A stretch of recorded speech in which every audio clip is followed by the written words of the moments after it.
So competence is the one pillar essential for good governance. And competence is a function of reading, it's a function of experience, it's a function of expertise gathering, which actually essentially equip you to lead with understanding. The second pillar is ethics. If you are competent and not ethical, chances are you will commit sooner rather than later one of the sins that will actually nullify your competence. If you are ethical, but you have a half-empty brain, chances are the ethics won't actually save you. The spirituality is good. The good sense of doing good and avoiding bad, doing right and avoiding wrong is all very well. But unless your leadership, your corporate governance rests on those two, you're not going to be a good leader. Now, those two also rest on a principle that we have coined at the Institute of Directors. We've coined a mnemonic device to enable us to remember what those elements that your competence and your ethics rest would be. And we used the mnemonic device iCraft. iCraft is a mnemonic device. It doesn't quite, it's not a word as such, it's a coined word. The I stands for integrity. And unless you have the requisite integrity, you cannot implement your competence and your ethics successfully. The C stands for competence. The R stands for responsibility. I believe earlier on you spoke about fiduciary responsibility. Now, fiduciary responsibility is the kind of responsibility that you discharge, not for yourself, but for those that follow, for those that you work with, for your team. If I get to Nedbank, my fiduciary responsibility says I forget about what it is I am about and get to understand what Nedbank is about and do everything I can for the good and for the prosperity and success of Nedbank. When I chair that board meeting, I'm not chairing to be self-serving. I am chairing in complete and absolute stewardship. That's what your fiduciary responsibility in practice is about. So spoken about integrity, competence, responsibility that includes fiduciary responsibility. And if you like, that fiduciary responsibility also includes duty of care and diligence.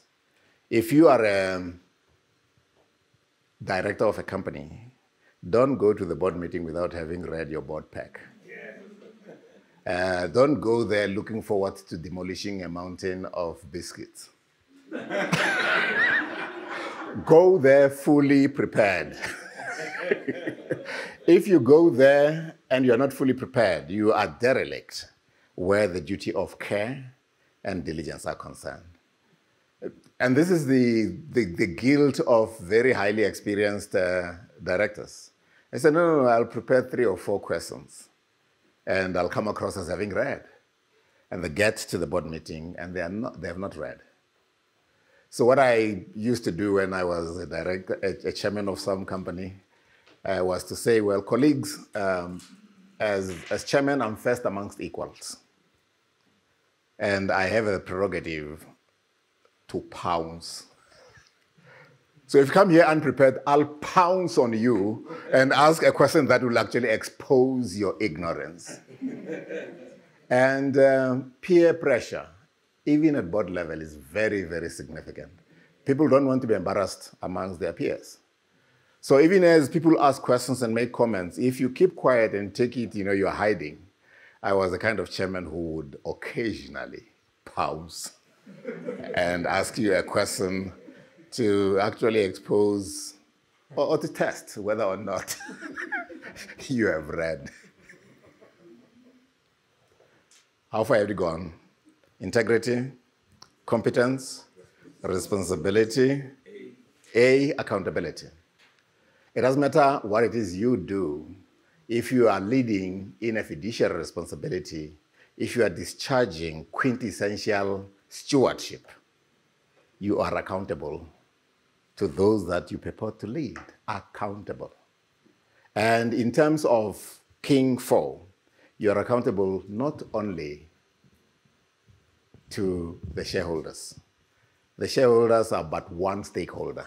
You are accountable to the full stakeholder community.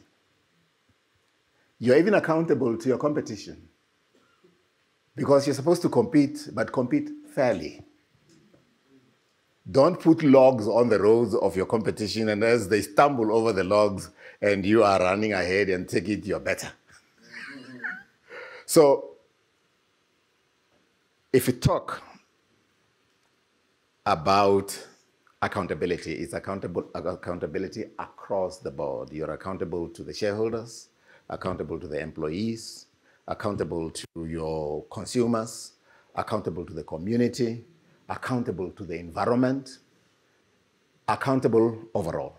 So A is for accountability, I, craft. Next would be F, and F stands for fairness. You cannot be a good corporate governance practitioner unless you are actually fair. It's fairness to your consumers, don't overcharge them. Fairness to your competition, as I said, don't compete unfairly. Fairness to your shareholder because they invested, they want a return. And not just the kind of return that we see manifest in some of our leaders lately, not return on ego, but return on equity. There are leaders who are very, very egoistic. Our environment is strewn with such leaders, where people should actually understand that when it comes to leading this major organization is concerned, I forget about myself and subscribe to quintessential stewardship. And if I have a quarrel with somebody, what I take into the most serious consideration is the welfare and prosperity of the company that I've been given the responsibility and the privilege to lead.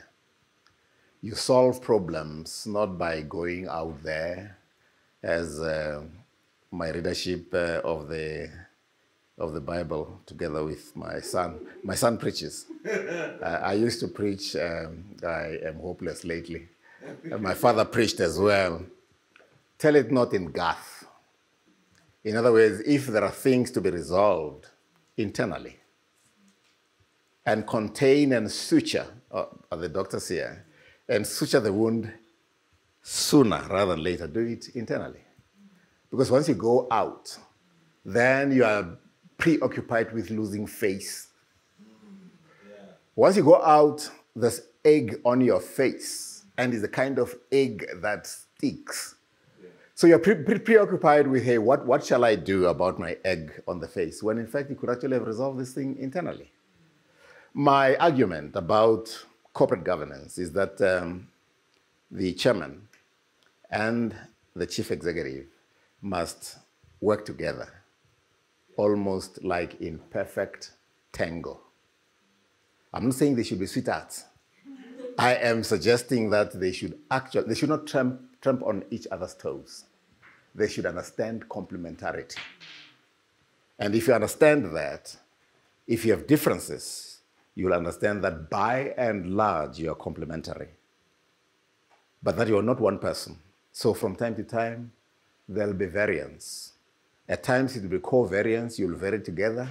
At times it will be real variance where you actually have divergent views. But you must be able to understand, to accommodate that.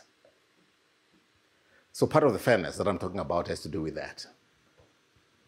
We said iCraft. The last one is transparency. Transparency is so important. Opacity is the opposite. Opacity has to do with doing things in darkness. Now, morality. It's not morality as evidence in terms of what you practice in the open. Morality is doing good even in the most secret chambers of your existence. That's morality. It's supposed to be pervasive. So transparency is about being open.